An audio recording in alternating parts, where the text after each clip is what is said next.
I was laughing at myself this week because I was thinking, I hardly ever make videos about sex. And I was wondering, why is that? Like, I love getting experts in to talk about sex. On my show, we have talked about so many things like how getting older changes your sex life, what to do if you and your partner have different levels of desire, why there's an orgasm gap between men and women, and even how to get your sex life back after a life-altering event like cancer. And I was thinking back through my favorite interviews, and I realized that there's one thing that they all have in common. They center women in the sexual experience. All too often, we've been taught that sex is something we do for men. And if sex is something we do for men, then it stands to reason that we should be studying what men like and what men want and what turns them on. And then when we get into the bedroom, we end up self-conscious. We worry that our body doesn't look right. We worry that we're not doing it right. We worry that he wants somebody more uninhibited. We worry that he's comparing us to his last girlfriend. And we worry that he's grading us on our performance. All of which takes us out of our bodies and into our minds where those thoughts keep racing and we can't relax and we feel judged for not being able to let go. It's a vicious cycle and it needs to stop now. That's why the biggest mindset shift that I teach women, one I'm going to share with you today, is so incredibly simple. Have sex for yourself and not for him. Hi, I'm Amy Waterman. I am a love expert here at yourbrilliance.com. And my goal is not to teach you how to get a man, because getting a man is small stuff. My goal for you is something different. My goal for you is lifelong love, the kind that fills you up and holds you tight and never lets you go. So if you want to join me, make sure to hit that subscribe button and keep watching.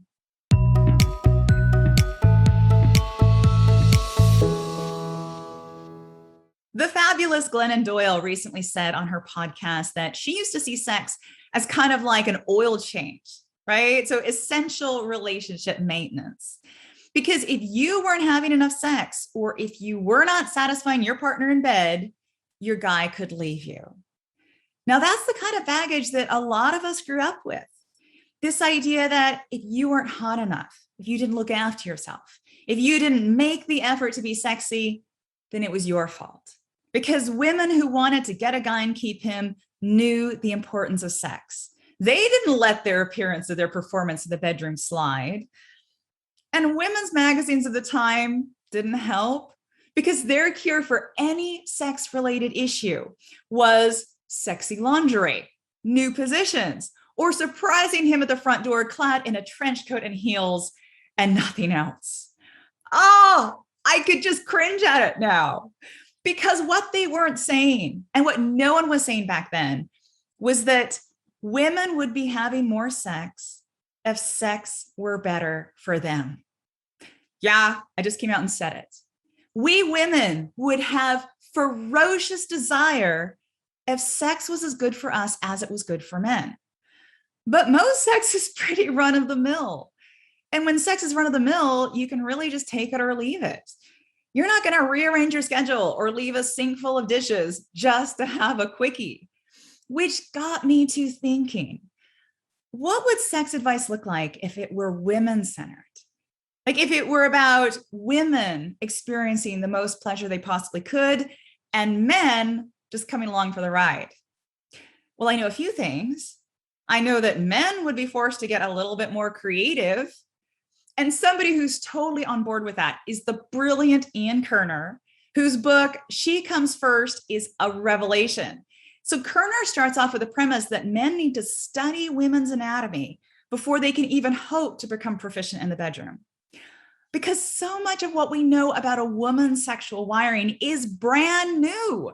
This is stuff past generations would have had no clue about. And so guys need to update those outdated techniques. But unfortunately, so many guys today get their techniques from online videos. And you know the kind I mean. They're not present with you, they're just performing. It's like they're doing sex to you. And they don't always realize that there's an alternative. But there are tons of alternatives, all super exciting. There are programs in Tantra. There's online programs like Alex Almond's, who I love.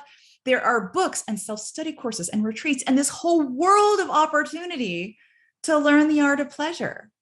And when you meet a guy who has studied how to please a woman and who wants to learn how to please you, then you are in very good hands. But he cannot do it alone. Like, this is about you too. You have a role to play. And that role is not lying back and letting him have his way with you. Like, that's the old romantic cliche, right? She was so overcome by passion that she let him have his way with her. And that language was important at one time for women because it absolved them of responsibility, right? Because she was overcome by this temporary madness and she wouldn't have done the sinful thing if it wasn't for him. But we don't need that kind of language now. Like, now we know, at least we should know, that women have desires and that women have agency and that women get to choose what they do with their bodies. We don't need to blame a man for overcoming our willpower and seducing us into bed. We can say simply, yes, I want to. Let's go. It's not a man's responsibility to do all the work of sex. When women show up with ideas and enthusiasm and suggestions and guidance, it's so much more fun for everyone.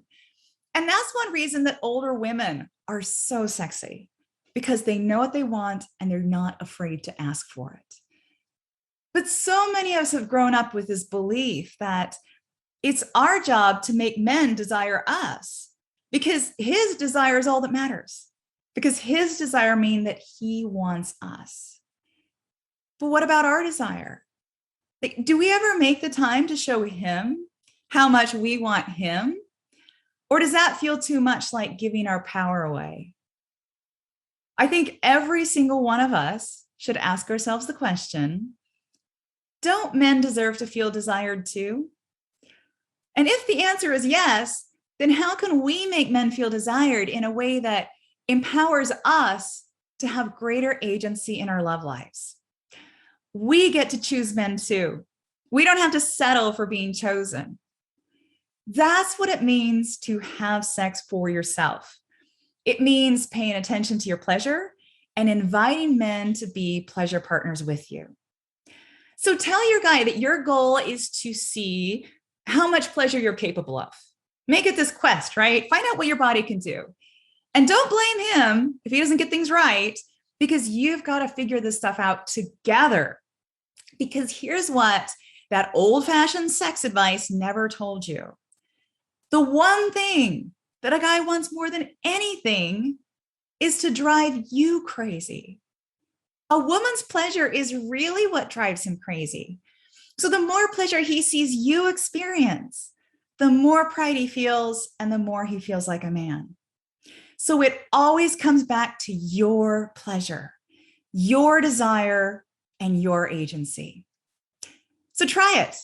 Have sex for yourself instead of having sex for him. See where it leads you. Have fun, and I will see you next time.